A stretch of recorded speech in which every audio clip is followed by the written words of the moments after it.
Well, then, Bob, how would you open a rescue if you were going to open a rescue? First, what I would do is do research on what it takes to be completely registered legally to run a rescue. Mm-hmm. After that, there would be a strict set protocol on how I feel it should be done. First step would be having the additional board members that would be necessary for, to have in place so I could start a 501. And those people would be hand selected, and we would all have the same vision, goals in mind. Those visions and goals would be is not to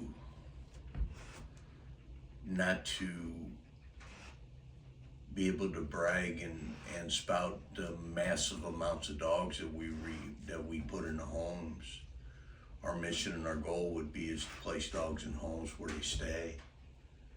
Bring back that term that used to be pretty well used and pretty openly expressed, forever homes. And actually spell it Forever, forever homes. How I feel would be best to be able to accomplish our mission and to be able to achieve our goals would be is first having a thorough evaluation done on the people that we plan on bringing in and being honest with them from the beginning what the expectations would be for them in the job description. And it would be a lot more than just having a roof over a dog's head and feeding it a couple times a day. Mm-hmm. The involvement would be is people that are truly passionate about saving these animals' lives would have to be the people that would come in to our pack, because there'd be a lot of studying, a lot of education that would have to be fulfilled before, we would open our territory to the people. They would need to understand from the very basics of dog psychology what that animal is and how it thinks, so that we can start communicating with them. That would be the first steps. The second steps would be bringing the dogs in, and part of the education process to select individuals is how to evaluate dogs,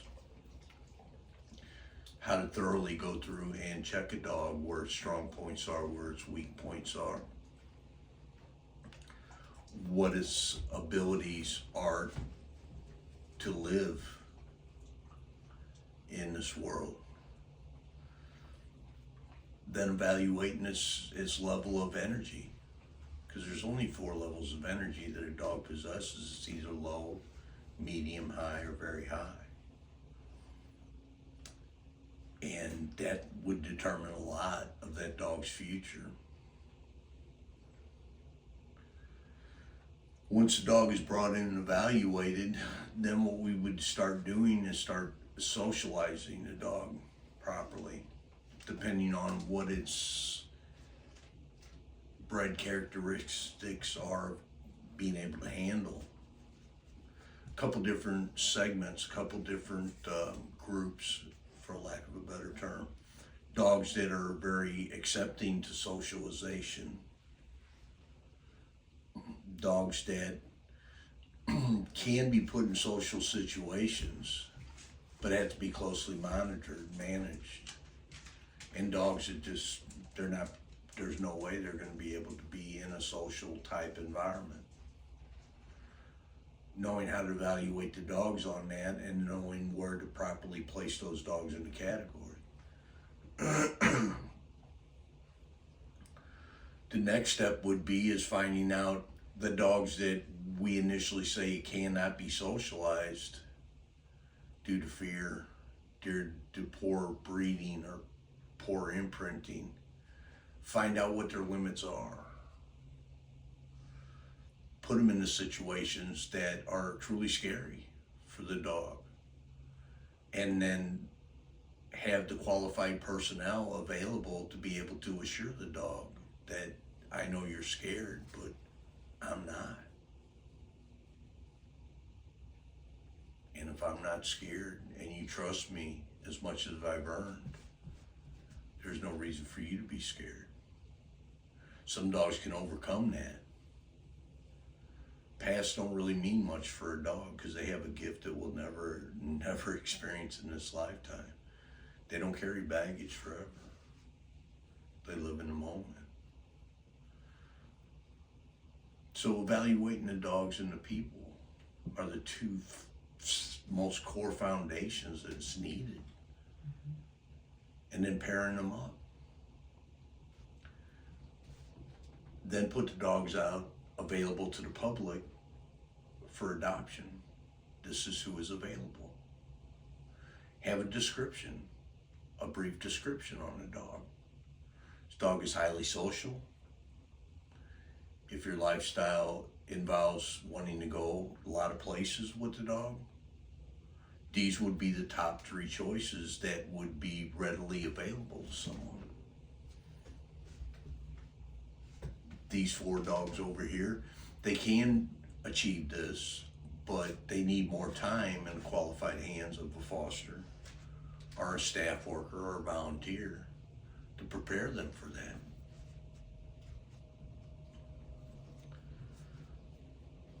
Some dogs, if a person is hangs at home a lot, don't need a dog that's very accepting and very social to people. They got to go to work, kennel up. Dog goes into its den and spends a day in the den, and at the end of the day, they come home and they go for a migration. They walk with their leader. That's what dogs do. Now, with that being said, every dog that would come in before they were cleared for adoption would have a very good level of obedience taught to them. Know how to walk on a leash.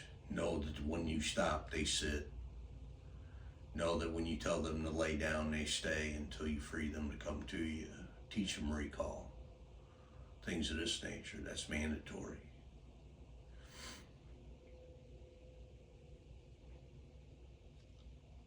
Also would be very important is then selecting the right people for the dogs.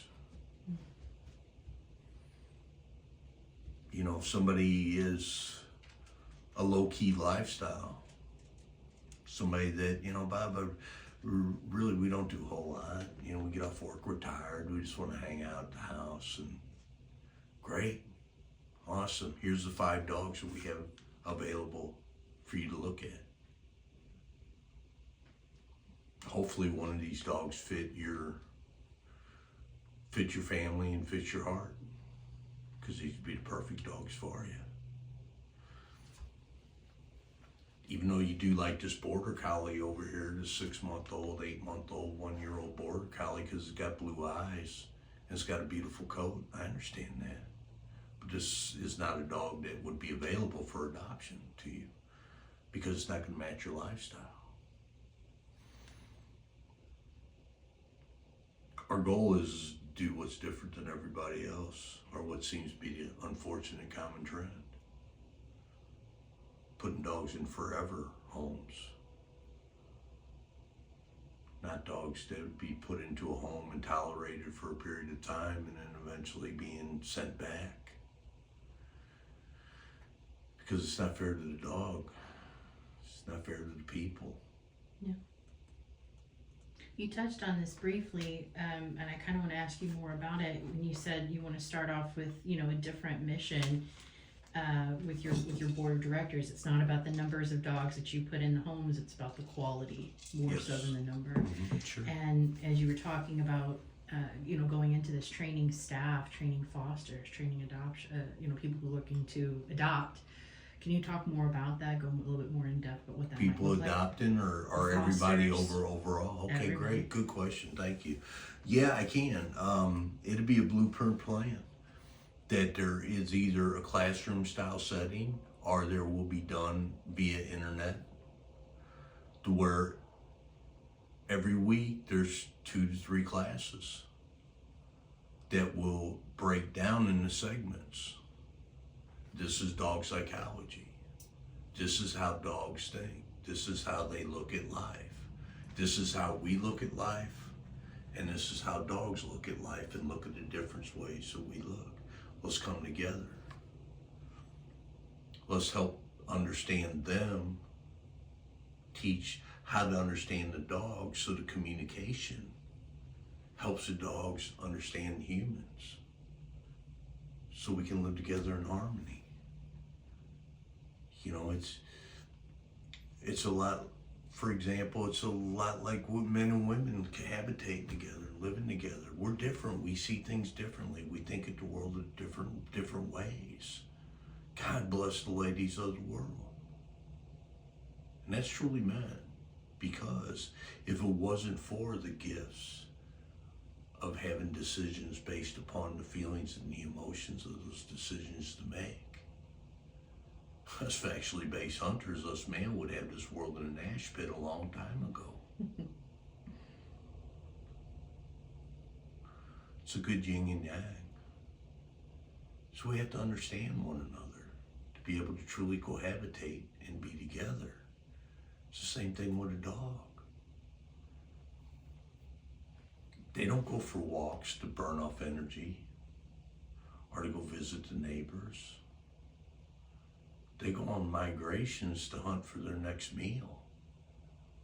That's their motivation to it. It's just that. Mm-hmm. We don't understand that. We're not doing the dog any justice, because we're trying to accomplish one thing and the dog's trying to accomplish something else. And if we don't understand that, we're going in 2 different directions. Or one's going this direction in 1,000 miles an hour, and this one's going in the same direction, but it's only doing 100. You know, not understanding for a walk, just to rest on that for a minute, because that seems to be a very, very, very common problem in today's world. If we don't understand what a dog is doing when they're walking, and we walking down the street with our dog and the dog is peeing on everything that don't move, that dog is marking its territory. It's the dog's territory. Especially the dogs out front. Because the dog out front leading that migration is the pack leader. So not only is it empowering the dog to be that almighty, powerful creature, but it's also making it more powerful by letting it pee on everything that don't move. Good, look at the city I own. This is mine. They smell another dog that peed over the top of where they peed yesterday. Well, I got an intruder in here. There's this intruder in my territory, hunting for the same food that I need to find to survive. They see another dog, there it is. Go away, go away, go away. It isn't, oh, hi, I want to play, I miss you, it's nice to meet you, I want to smell. It's not, it's truly, you better get the hell out of my territory or we're going to have a battle. Right. K9’s lupus. Mother Nature's rules. I mean, anybody, please join in and share. If anybody has an idea of any time in their life they experienced man trying to alter Mother Nature's plans and the way that things should work through Mother Nature's game plan, if we tried to change it, it never worked to a benefit for us. Ever. Please. Please. Another thing I'd like to ask, you know, for some feedback on is, again, we'll stay walking with our dog. I mean, how many times have we taken our dogs for walks to burn some energy, and we came back from a walk exhausted, and the dog seems like it still is wired for sound as it was. Because the body's designed to walk very many miles a day. Dogs. Human, not so much. But if we walk that body for 5 miles and it's got another 10 miles of journey left in it, what's it going to do with all that energy when it comes back? Take a dog out on for a walk and it's not controlled. That dog's constantly hunting. Constantly on the hunt. Excited. Oh, there it is. There it is. Bunny rabbits all over. You know, bring that dog back and it's just barely breaking half tank of fuel. Still got a half tank of fuel left to burn. We're done. But if we take that dog on a migration, on a hunt, and we're leading that migration, stopping periodically, and that dog knows it better sit, because if it moves and spooks whatever it is that we're on as leading the migration, if it spooks that prey because it moved, and that prey runs off, we never have a chance to catch it, we go hungry. That's not forgivable. So teaching a dog to hunt with you. Stop, dog sits. We stand there. Dog's looking at us. What are we gonna do? What are we gonna do? What are we gonna do? Right? You're paying attention to me. Because I'm the most important thing in the world to you, because I own everything, including oxygen. And you're thinking. I mean, again, share with me. Who here has worked on their home all weekend long, got finished getting ready for spring and summer, and been tired? Who here has sat down and opened a QuickBooks program, or sat down and did their taxes themselves, or something that's mentally challenging? That's exhaustion.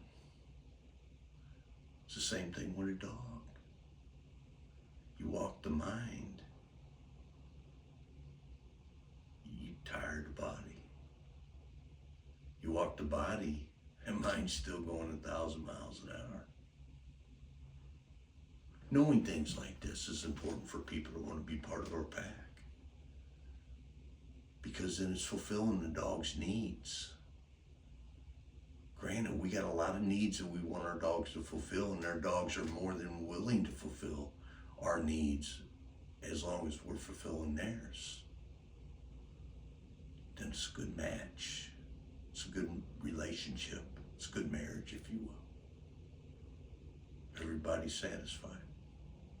So you would find it important to not just teach this education to staff and fosters, but also if somebody was adopting, coming in, how would that process look if they're a potential adopter? They found a dog that they believe matches their lifestyle. How would that progress? Good question. Let's say hypothetically you came in to adopt a dog. You would be given a questionnaire about your lifestyle. How often, what type of job do you have? That's important because that deals a lot with the personality of the individual. What type of job you have? How many hours a day did you work? What do you do when you get off work? Finding out what your energy level is, where your presence of mind is. Are we natural born leaders, or do we need more education to be leaders? Because that's what we need to be for our dogs, pack animal. Either we lead it or it's going to lead us. So we have to have some instincts of leadership, but if we don't, we have to make up for that with knowledge. So once the dog was selected and for that was going to fit your lifestyle, that was going to fit your energy level, and it matched to what your wants were visually, size-wise, coat, and things of this nature, then the education for the adopter would start. It would be held the same way, the same principle, with the same information as every foster, as every volunteer and every staff worker, the same information. Because it's all the same. It's the same animal. Great Pyrenees or a Pekingese, they're all dogs. Everybody would follow the same educational structure. And there would be a written test. Just to guarantee and confirm that the time was invested. Because that's just a small amount of time that's needed and invested. When you get the dog in your home, that's when you really got to be dedicated. So knowing that coming out of the gates, that you have to involve yourself, that you have to commit yourself to something, helps people understand, is this really what I want to do? Mm-hmm. If people complete the study, complete the test, and pass the test, which is dog psychology, the reasons of why, what's important, what isn't, what the dog needs from us to be fulfilled, and passes that test, then great. Great. Come on in, and what we're going to do is have some obedience classes. So the basics, the mechanics, the sit, the down, the stay, the come when called. Can you tell me the importance of having, let's say I was the adopter, mm-hmm. Can you tell me the importance of me coming in and working a dog that already has some basic training, and what the significance is of me coming in and working that dog in obedience training even though it already has it? Yes. Everything that we do is transparent. Everything is videoed. Every training class, every behavioral modification is videoed and available to each individual that is hand selected to adopt a dog from That Makes Sense Dog Rescue. You know, everybody will be on the same page. And then, because it's important, there's many reasons why it's important, because there's only 24 hours in a day, and there's only so many people that can be active in this. We want to make sure that each and every individual, each and every family that adopts one of our dogs has everything they need day one that they take that dog home. It's important because according to what I've learned by researching other organizations, that this is the reason why I'm truly invested in starting a dog rescue, is to make forever homes.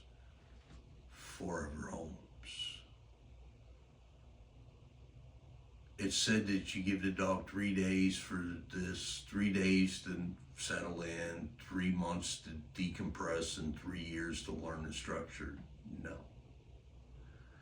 Because the reality of it is, a dog makes its decision on who the people are the minute that the dog meets. Okay? This is where the reality of things doesn't fit the narrative of the feelings of things today's world with dog rescue. And I want to change this because the current aspects of things is not successful. The huge number of dogs that get adopted are returned, to be adopted, to be returned. Imagine that. Moving into a place that you don't know anybody, walking in and you find out within 3 days, okay, I live in a new house, I'm surrounded with new people, but nobody here is able to lead anything. I'm a pack animal. I'm either a leader or a follower. Dogs don't follow leadership that they consider as weak or unbalanced, period. I've worked with some very powerful business people that have the utmost respect of their employees and their consumers. Powerful people that the dogs had no respect for. Because dogs don't care about your bank account. They don't care about your leased automobile sitting out in the garage. They don't care about how big your square footage of your manufacturing or your sales facility is. They don't care. To them, strength is through knowledge. And already the people that's been selected is on their journey to that knowledge of how to be strong. So in today's circumstances, due to the consistency and the longevity of the failure of the current way of doing things, day one, people meet the dog all excited. By the way, excitement is very unbalanced behavior. If you think about it, please comment. But when you normally have the last nerve stomped on by your dog, is because the other 8 nerves stomped on the dog was excited, knocking over things or scarring up the floor or knocking people over or jumping up on the chairs. And right, we all live this. Excitement causes that. So day one, they meet the people, everybody's, oh, hi, the dog's jumping all over them. Doesn't register at that moment. They take the dog home, free. We want to let the dog get to know everything, where everything is in the house. No structure, no boundaries, free. Dog sniffs every little section of that house. Day one. Day two, the dog wakes up free. Sniffs everything in the yard, goes out and pees on everything. Sniffs every section of the house, everything in the house. Day two, the dog goes, okay, this is the new territory. And if this is the new territory, these living beings around me must be the pack. Let's see who the leader is. Somebody walks in the door, the dog runs over and jumps all over him. Hi, I missed you today.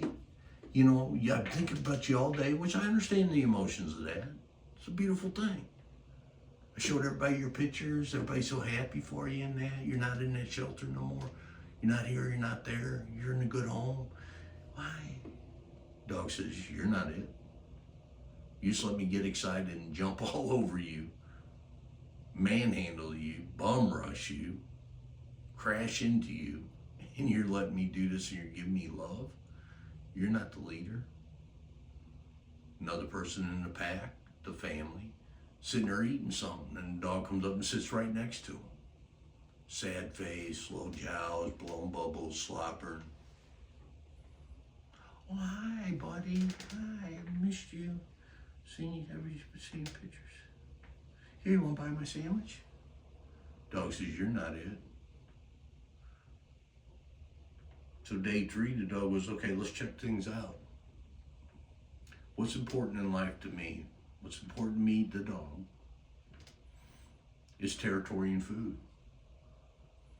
Those are 2 of the most important things in life needed for survival for a dog, besides his pack. The most important thing goes to leadership of that pack. Dog says, okay, I'm new territory, I'm with a new pack. I control territory because I can run right up on somebody and get right in their business, jump all over them. I can go wherever I want. I control territory. Huh, how we doing? I was able to walk right up there and sit on somebody's lap while they're eating, and they give me some food before they're done. I control food. Huh. If controlling food and controlling territory, I must be the pack leader. Okay, so now what do? Here's what I do, because my instincts are telling me, here's what I do. I start peeing on everything so everybody in the neighborhood knows this house belongs to me.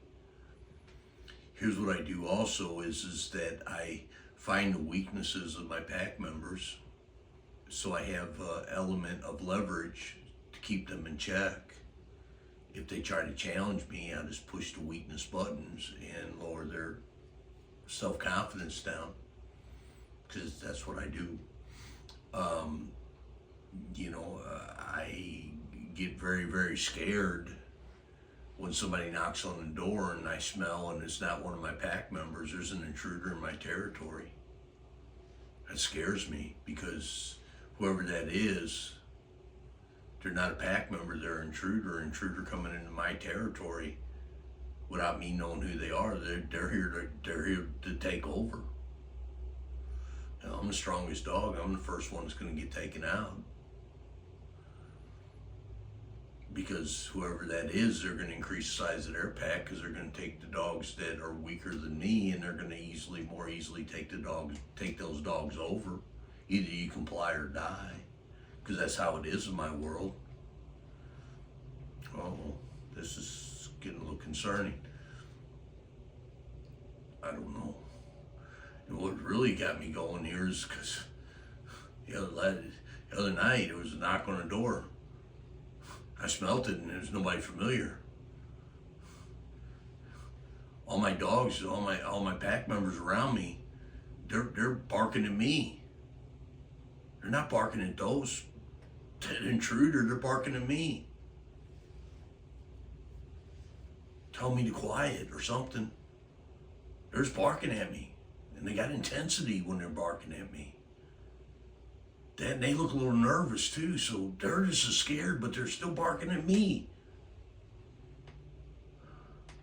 I got a minute of I was relieved for a second because they opened the door. I was like, yeah, get them. They didn't chase them off the territory. They invited them to come in. Why are they mutiny? Why did they want to let that intruder in? I don't know. I'm scared. In my territory. Yes. I didn't invite them. I don't know who they are. My pack's letting them in.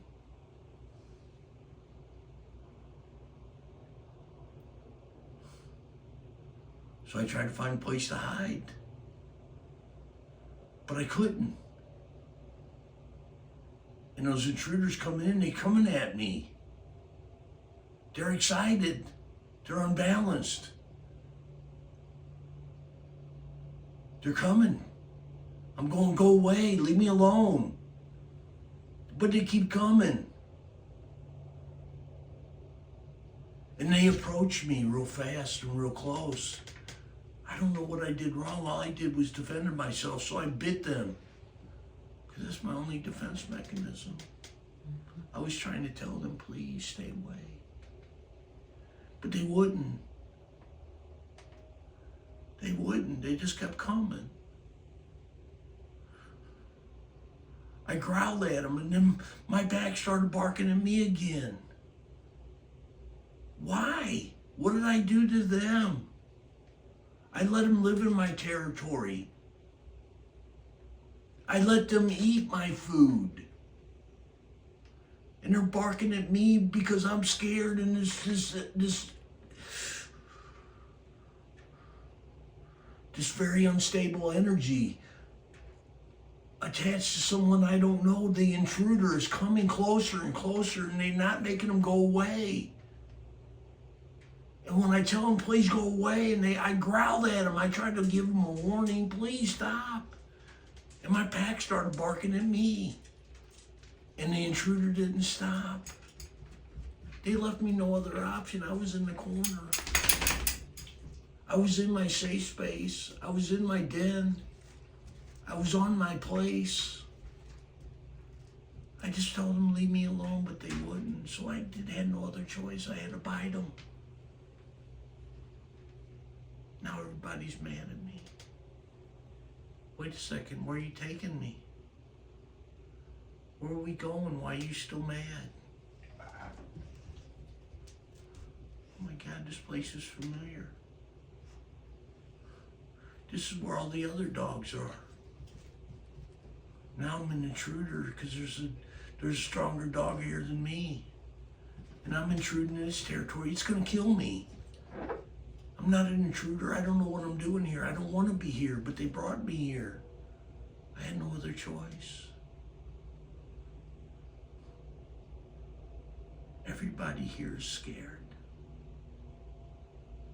Everybody here is scared. Why'd you bring me back here? I did my best. I marked my territory to let everybody know that this is mine. there was a lot of intruders that came and knocked on the door, and I told them to go away, and they did. I thought I was doing good. I didn't know it was a UPS guy. I didn't know it was a mailman. I just knew it was an intruder, and they went away when I barked at them. And one day I barked at the intruders, and my pack turned on me. I didn't do anything wrong. I was just trying to protect what was mine. Now I'm back here. I want to stop all that. I want to help people understand how these dogs think and what they need, so that when I meet the people, I'm not allowed to jump on them. It's clearly taught to me that I respect their territory, their space. And when I went into new territory, there was places I could go and there was places I couldn't because it's not mine. When the pack was eating, I had to go to one of my places where I can go, and I had to wait until they were done, and I was hoping, which there was always enough left over for me when they got done eating. I'm not the strongest dog here. I'm just thankful to be living around a bunch of strong pack animals. I'm secure. I'm safe. We had an intruder come. I was scared at first.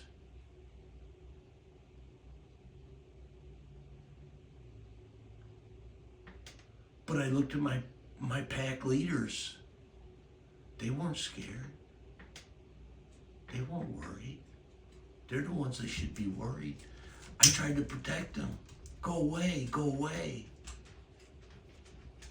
And I was told that's okay. I thought it was strange. What do you mean it's okay? Okay, go to my den? Okay. Maybe I'm safe in here. The intruders came in. I wasn't even a concern for them. And the pack leaders, the strongest dogs, the ones that should be concerned, weren't. I was like, well, if they're not concerned, why should I be? You know what else happened? I was good. I relaxed. And then what happened is that the intruder gave me a cookie for being a good dog. I like it when intruders come. Really underscores the life and what it looks like through a dog's eyes, to have to go from home to home to home, and what that's like for them.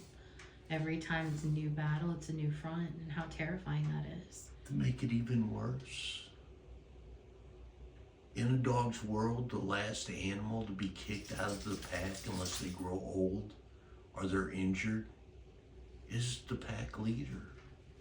It's always a staple in that pack.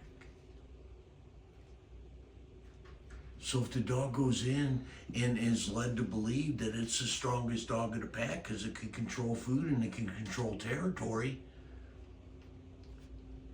well, my job is to mark, to let everybody know it's mine. But I get yelled at. I get barked at for doing that. They don't understand. Mm-hmm. I'm supposed to do this. I have to do this. Because you made it clear to me I'm the leader. Mm-hmm. I'm just trying to protect our territory. That's all. I'm the strongest dog. It's what I do. Wait a second. Where am I going? Why am I getting sent away? Wait a second. That don't happen. I'm the strongest dog. I'm the last one to go. Oh, well, I guess I lost my pack. I guess maybe I'm not being strong enough. Maybe I'm not marking enough. Maybe I'm not being more vicious when an intruder shows up in my territory. Maybe I need to be stronger. I'm trying my best, but I could try harder. Because I need my pack. I need my territory. I need it. Why do I keep getting turned out? I'm just doing the best I can. What am I doing wrong? I don't know. Somebody tell me what I'm doing wrong. A dog that's adopted from That Makes Sense Dog Rescue knows that it's not the strongest dog in the pack because it no longer controls territory. It no longer controls food. It's got stronger energy around it that does these things. I'm a dog that goes wild as a school. I got brought into a pack and there's so much strength surrounding me. And none of them seem to be worried about what worries me. Yeah. They're not marking territory. That's weird. But they're stronger than me. They would be the one marking. But they're not. That's strange. These animals invade each other's territory and there isn't confrontation. These animals don't mark their territory. This is crazy.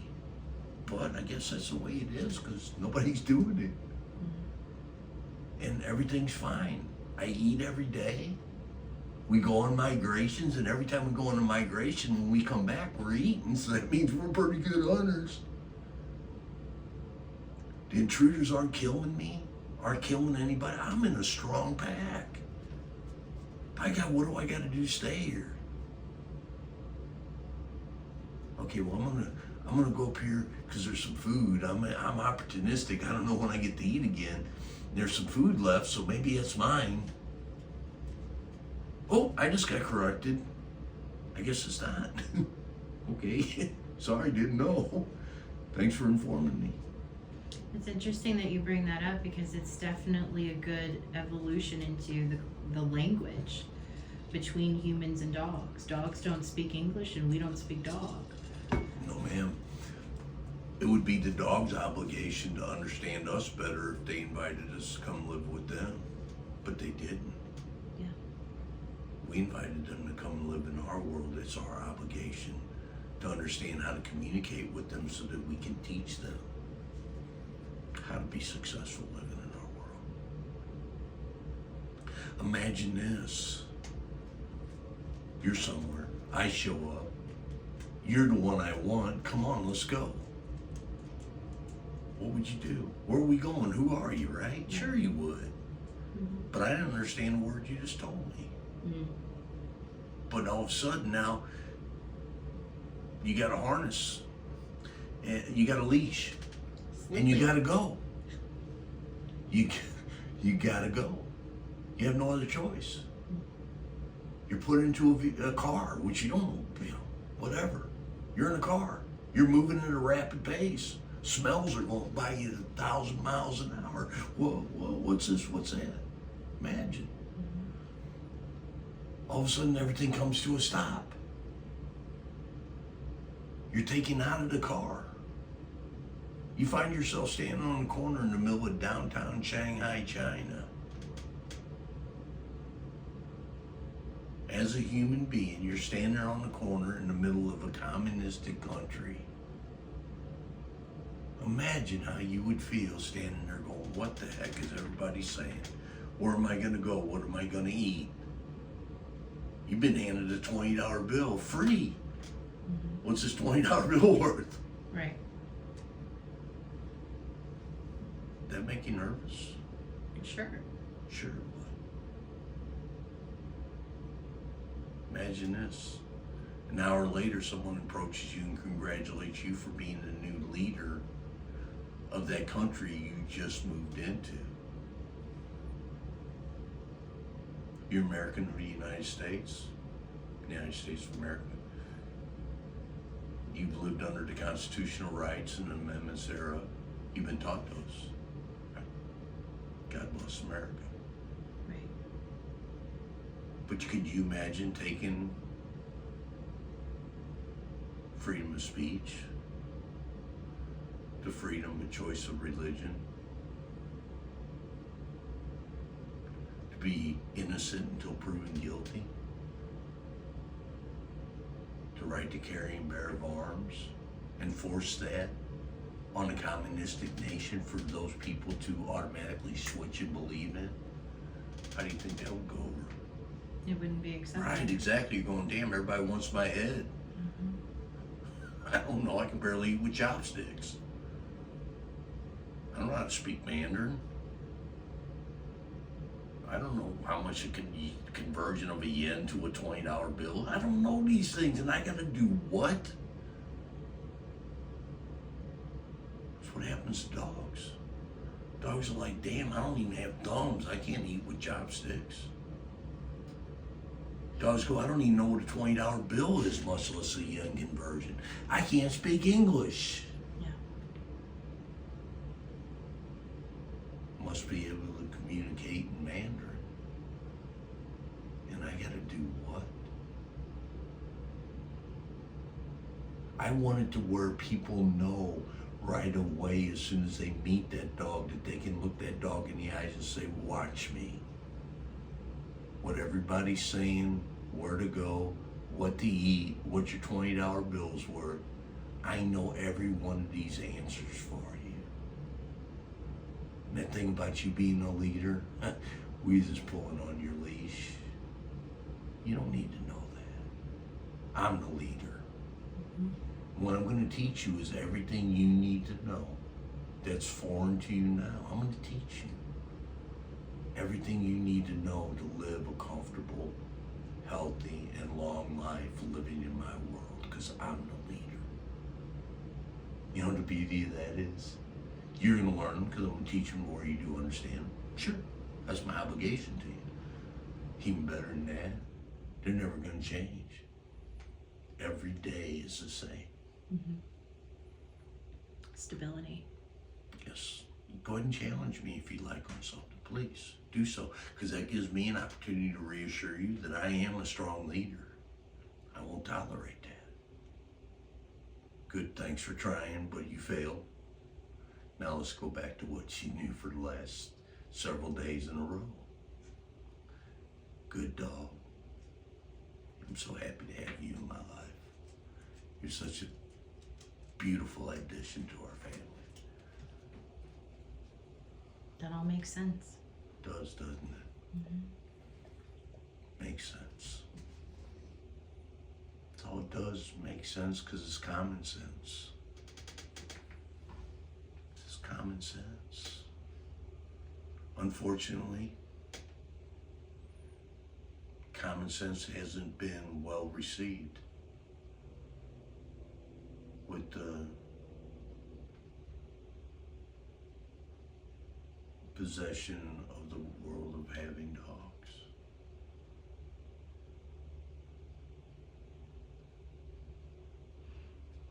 It would seem that rescues would need to maybe step up their game, because everything you've detailed thus far is not commonplace, is not found in rescues. It's not found in, you're lucky if you get a pamphlet of information. Even as a foster, you're lucky if you can get a hold of their rescue. What, in regards to fostering, what is the what's the follow-up? What do people do whenever they encounter a situation at home with their new foster? What's the difference between that and what other fosters are doing? As far as would that make sense? Okay, that makes sense. Thank you. What's going to make sense even more is when I explain to you, is when we match a dog to a potential adopter, we'll know everything about that adopter. Do they have a social life that goes outside and wants a dog to travel with them a lot? Great. Foster's obligation is to get that dog prepared for that life. That, we go inside this big place with all this commotion and all this going on. What's this, Home Depot? I don't know what Home Depot is. I know you don't, but you're okay. You're with me. I'm leading you into Home Depot, and if I'm not worried, there's no reason for you to worry. So the dog can go, wow, There's a lot going on here. How you feeling? You okay? Okay. I'm okay. Oh, I come in here and I pay attention to you and I be calm and I don't worry and I get cookies. I kind of like Home Depot. This is cool. Association. That's something that's something else too that will be part of the fostering program. Veterinarian visits.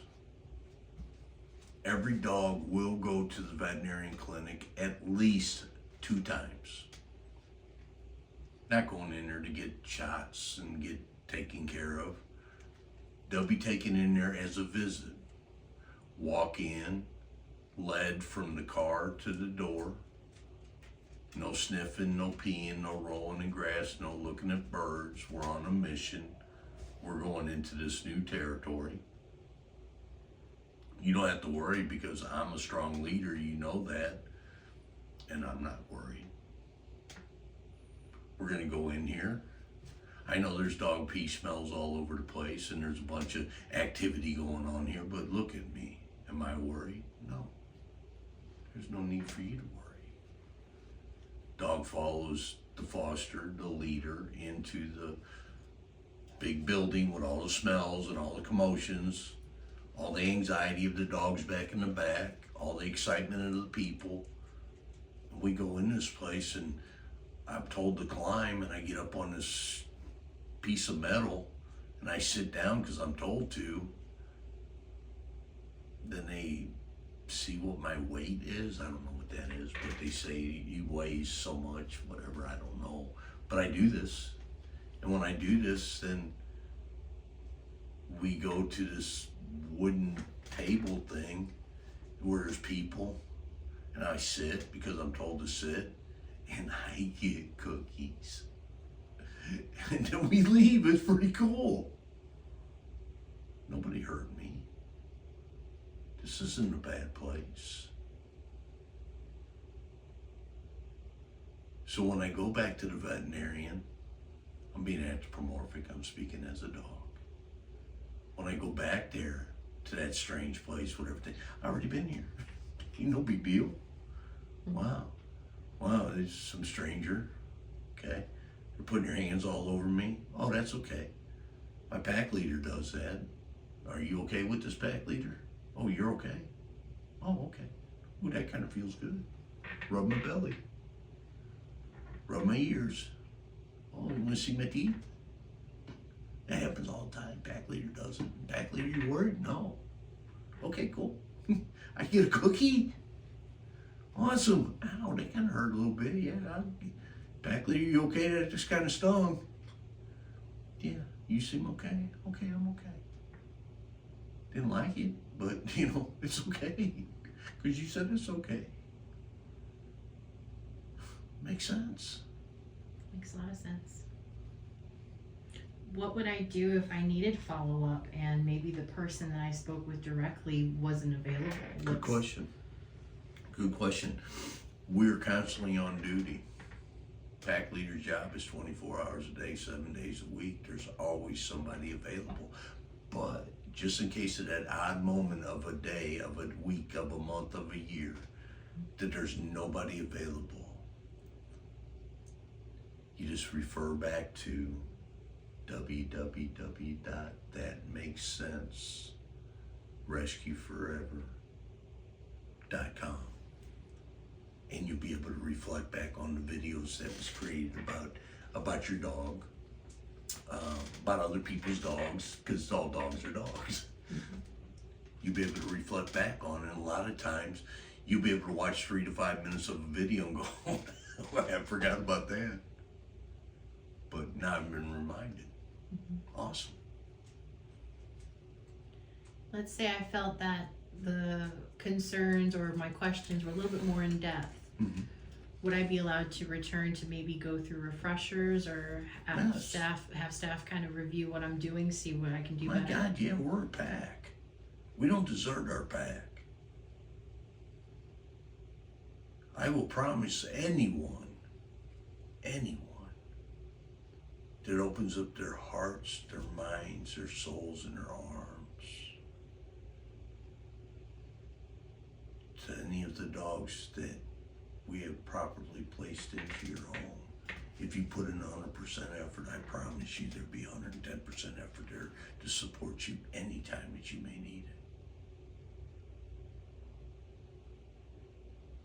It's really good to know. Yes, it is, isn't it? Because it's unique. It's rare. It's rare. It's a rare situation which has been around for millions of years. This is Mother Nature's game plan. Mm-hmm. You know, and when you put out something into the general public that's going to be successful, okay, and if for some reason it's not successful, there's always a very, very clear and reasonable explanation on why the success in the moment hasn't been successful. So there's no ducking and dodging going, oh, okay, what did we tell last time? What did we say this time? Are we going to crisscross what we already said? No, everything is A, B, C, D, E, F, G, 1, 2, 3, 4, 5, 6, 7. It just runs in sequence. It is what it is. Refer to the book of Mother Nature. It's simple. And it makes sense. It's not just that it's your opinion. This has been tried and true for what? Millions of years. But for you specifically. Oh, myself personally. For nearly 2 decades, I've been going into people's homes that, have said, quote unquote, Bob, you are our last resort. We've tried getting answers from different organizations that we've worked with in the past that these dogs have come from. We've talked to a lot of trainers that, that some of them referred from our rescue, from our veterinarian. And my dog knows how to sit. My dog knows how to lay down. My dog knows how to come when I call it. But that's not our problem. What we do, if that makes sense, is we teach people how it is and how important it is to be a leader for a dog.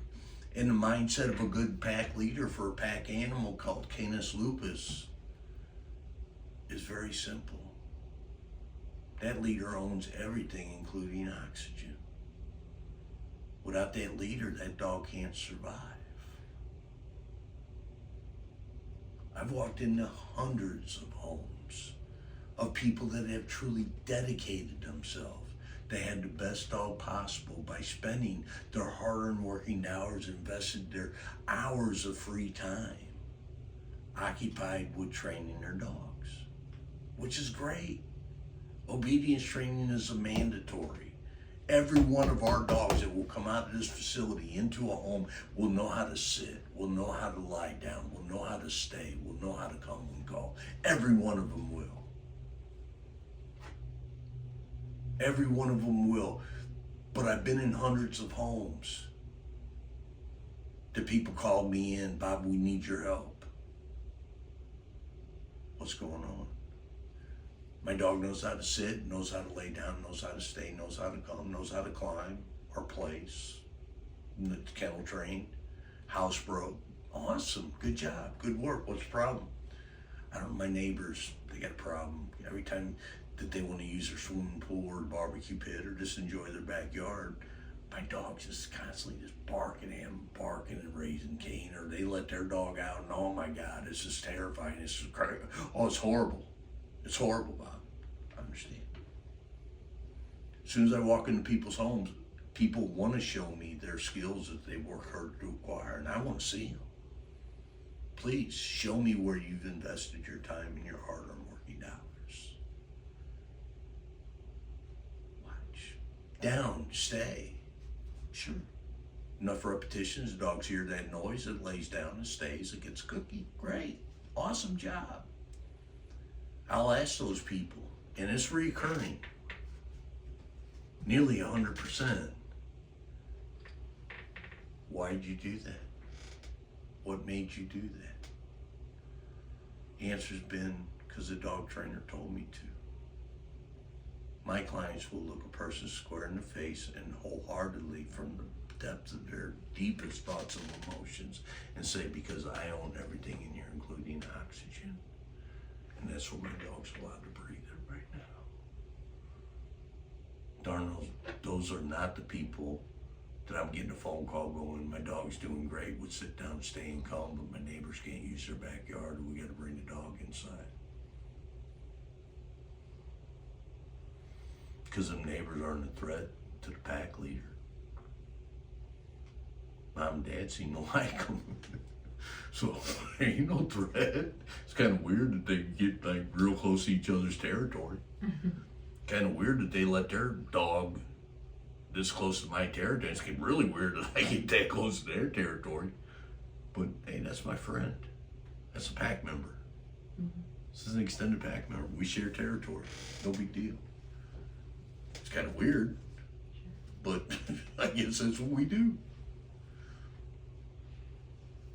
Well, I find all of this information terribly informative, and I welcome anybody to ask questions, bring situations that you're unsure about to Bob. Look him up, check out his website, which you said was My website is K9packleader101.com. Wonderful. Well, thank you, Bob, for all of your time, and I look forward to more podcasts with you. Thank you very much. Thank you, everybody.